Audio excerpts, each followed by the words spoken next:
पश्चिम बंगाल में 48 अवैध बांग्लादेशियों के ऊपर बड़ा एक्शन। एसआईआर की घोषणा के बाद भारत से भागने की कोशिश करते हुए 48 अवैध बांग्लादेशी गिरफ्तार। एसआईआर के खिलाफ सड़क से सुप्रीम कोर्ट तक जंग। बंगाल में ममता बनर्जी करेंगी मार्च।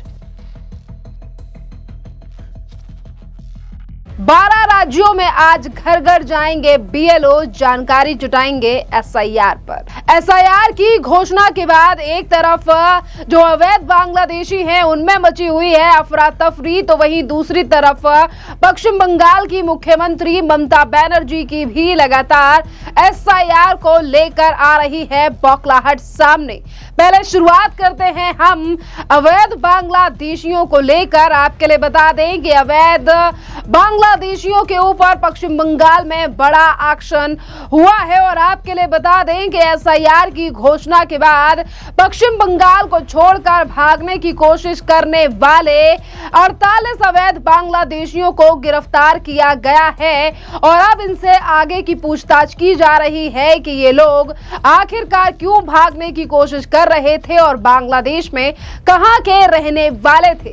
सीधी सीधी बात है, पश्चिम बंगाल में जब एसआईआर की शुरुआत हो चुकी है तो जिसके बाद जो लोग अवैध फर्जी डॉक्यूमेंट बनाकर पश्चिम बंगाल में रह रहे हैं उनकी शामत तो आएगी ही और उन्हें फिर देश से बाहर भी निकाला जाएगा और इसीलिए अब अवैध बांग्लादेशियों में अफरा तफरी का माहौल है और इसीलिए वो अब एसआईआर की शुरुआत के साथ साथ ही पश्चिम बंगाल को छोड़ने का इरादा कर रहे हैं और जो लोग फिराक में थे और जाने की कोशिश कर रहे थे उन्हें गिरफ्तार कर लिया गया है।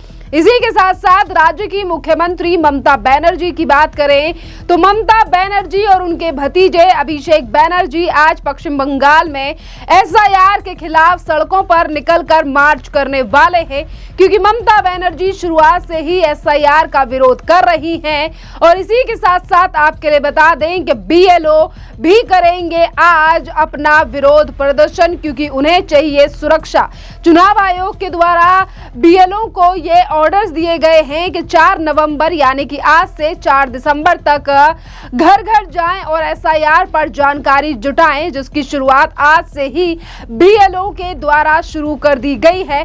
आप तस्वीरों में देख सकते हैं कि किस तरीके से चुनाव आयोग के अधिकारी और बीएलओ आज से वोटर लिस्ट की समीक्षा का अभियान शुरू कर रहे हैं और किस तरीके से अब लोगों से तमाम जानकारियां जुटाई जा रही हैं। तस्वीरों में आप देख रहे हैं कि बीएलओ का काम यहां पर शुरू हो चुका है और इसी के साथ साथ सुनिए क्या कुछ कह रहे हैं बीएलओ के अधिकारी और क्या ऑर्डर्स उन्हें चुनाव आयोग के द्वारा दिए गए हैं। ये असेंबली है 160 राजबेरी असेंबली पार्ट ऑफ 75, ठीक है। उसी के कारण से हम लोग को जो समझाया गया है उसी थ्रू से हम लोग अपना माने ये इन्यूमरेशन फॉर्म हम लोग डिस्ट्रीब्यूट कर रहे हैं। ये काम हम लोग का 1 महीना तक का दिया हुआ है। उसी में हम लोग को टोटल काम इन्यूमरेशन फॉर्म देने के बाद हम लोग को फिलअप करा के हम लोग को फिर जमा भी देना है टोटल 1 महीने के अंदर में। इसमें बता रहा है हाँ, जैसे डेट ऑफ बर्थ बताया जा रहा है, आधार कार्ड नंबर बताया जा रहा है, मोबाइल नंबर देने बोल रहा है, गार्जियन जो है फादर्स नेम देने बोल रहा है, फादर्स गार्जियन जो है और उनकी मैंने मिसेज जो है उनका नाम, मदर्स नेम, ये सब चीज उसमें टोटल दिया हुआ है। तो इसमें ये फिलअप करने के बाद क्या प्रोसेस रहेगा? जिनका नाम 2002 से लिस्ट में नहीं है इसके बाद क्या प्रोसेस रहेगा? ये हम लोग को ये बताया नहीं, वो लोग ये हम लोग जो है इलेक्शन डिपार्टमेंट उन लोग का ये दायित्व है। अभी कितना घरों पे आप देंगे?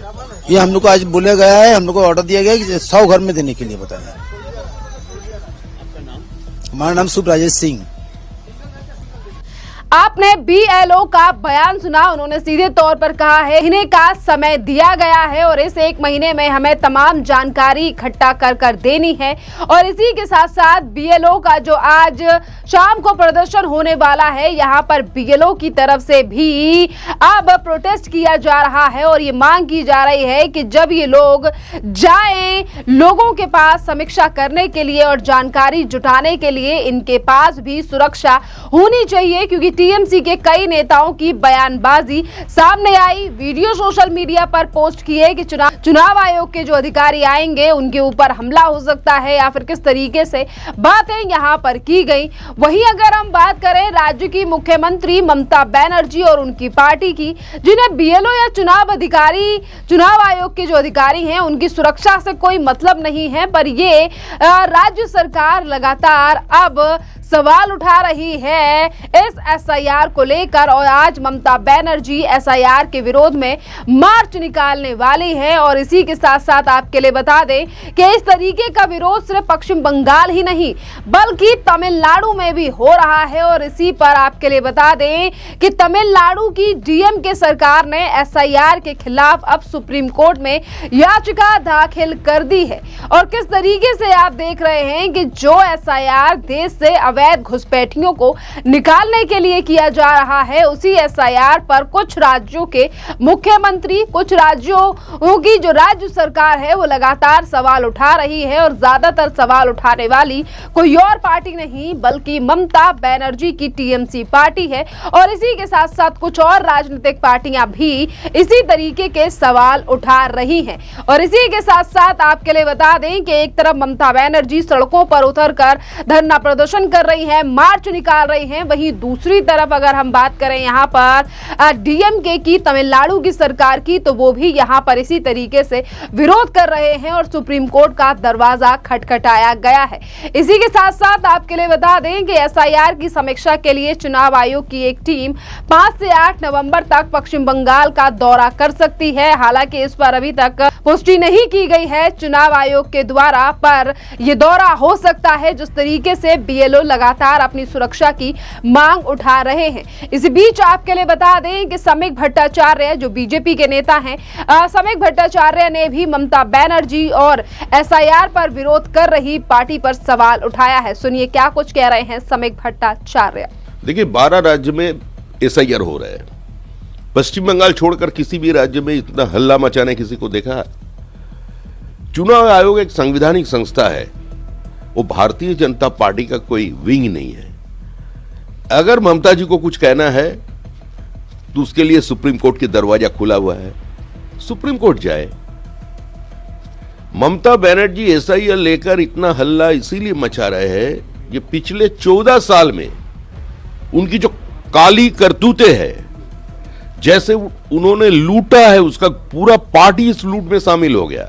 जैसे 40,000 शिक्षक का नौकरी बेच दिया गया, जैसे सारे डिपार्टमेंट की सभी स्तर पर ये लोग भ्रष्टाचार का एक प्रातिष्ठानिक रूप दिया और उसी का साथ साथ पूरा लोकतांत्रिक व्यवस्था को ध्वस्त करके लोगों का जो फंडामेंटल राइट्स है उसको जबरन अपने दखल में लेने का बाद उन्होंने जो किया तो वो जनता का सामने है। There is a total absence of law and order, total anarchy. चाहे वो आरजीकर देखिए, चाहे मुर्शिदाबाद देखिए, खिदिरपुर देखिए, डेमोग्राफिक चेंज हो रहा है। ममता जी रोहिंग्या को पश्चिम बंगाल में बुला रहे हैं। There are welcome guest in a lone state. Bangladeshi मुस्लिम घुसपैठियों का नाम वोटर लिस्ट में रह जाए, ये क्या कोई आम जनता चाहते हैं? लेकिन अभिषेक बैनर्जी तो कह रहे हैं आप बंगाली ये सब मतलब पूरे प्लानिंग के तहत तो पूरा बांग्लादेश में हुआ, वैसे सीए का यहाँ पर इस तरह की कंडीशन ना हो, इसलिए बहुत केयरफुल रहने के लिए कहा गया है कि डिटेंशन सेंटर में भेजा गया, इस तरह की बातें हो रही हैं। जो मूलभूत पश्चिम बंगाल की समस्या है उससे नजर हटाने के लिए ममता जी और अभिषेक बैनर्जी का यह कोशिश है। बांग्ला भाषा से बात करने से ही कोई भारतवासी बन जाएगा? क्या आप लोग चाहते हैं ये रोहिंग्या पश्चिम बंगाल की वोटर लिस्ट में रह जाए? आज तो ये एक मैसेज है पूरा हिंदुस्तान के लिए, जो सिर्फ पश्चिम बंगाल की डेमोग्राफी नहीं, सीमांचल, वनांचल, बिहार, झारखंड का डेमोग्राफी भी बदल रहा है। अब दिल्ली पे जाइए, गुड़गांव में जाइए, नोएडा में जाइए, गुजरात में जाइए, महाराष्ट्र में जाइए, जिसी जगह बांग्लादेशी पकड़ा जा रहा है उसका पास से जो आधार कार्ड और फेक रेशन कार्ड वगैरह मिल रहा है वो पश्चिम बंगाल की 3 जिला से आ रहे हैं। 72% of the fake currency is coming from West Bengal. It's a Government of India's report, Reserve Bank report. तो this things are happening in West Bengal. और इससे क्या होगा शमिता, जो ये प्रोटेस्ट करने जा रहे हैं वो कह रहे हैं कि एमपीज देखिए एमएलए एमपीज भी रहे, आम कार्यकर्ता रहे, मुख्यमंत्री भी रहे, प्रोटेस्ट कलकत्ता में हो, प्रोटेस्ट दिल्ली में हो, प्रोटेस्ट जुहू बीच में हो, प्रोटेस्ट मंगल ग्रह में हो, प्रोटेस्ट अंटार्कटिका में हो, पश्चिम बंगाल की जनता चाहते हैं एसआईआर हो जाए ठीक तरीके से, और एसआईआर होकर रहेगा। एसआईआर के मामले को लेकर बीजेपी और टीएमसी लगातार आमने सामने हैं, जहां एक तरफ टीएमसी का आरोप है कि चुनाव आयोग और बीजेपी एक ही टीम है और ये जानबूझकर वोटरों को नुकसान पहुंचा रहे हैं, तो वहीं दूसरी तरफ बीजेपी का कहना है कि चुनाव आयोग अलग संस्था है और वो घुसपैठियों को निकालने के लिए एसआईआर कर रही है, और एसआईआर सिर्फ एक राज्य में नहीं 12 राज्यों में होने वाला है। तो सबसे ज्यादा दिक्कत ममता बनर्जी को ही आखिरकार क्यों हो रही है? क्या उन्हें अपने वोट बैंक जो रोहिंग्या अवैध बांग्लादेशी हैं उनसे इतना ज्यादा प्यार है, या फिर उन्हें अपनी सत्ता खो देने का डर है? क्योंकि 2026 में विधानसभा के चुनाव हैं और बीजेपी के कई नेता ये भी आरोप लगा चुके हैं कि पश्चिम बंगाल में अगर एसआईआर होता है तो ममता बनर्जी की सरकार आना लगभग नामुमकिन है पश्चिम बंगाल में। खैर, इस पूरे मामले को लेकर अब आपकी भी जो राय हो, आप भी हमें कमेंट कर जरूर बताइए। धन्यवाद।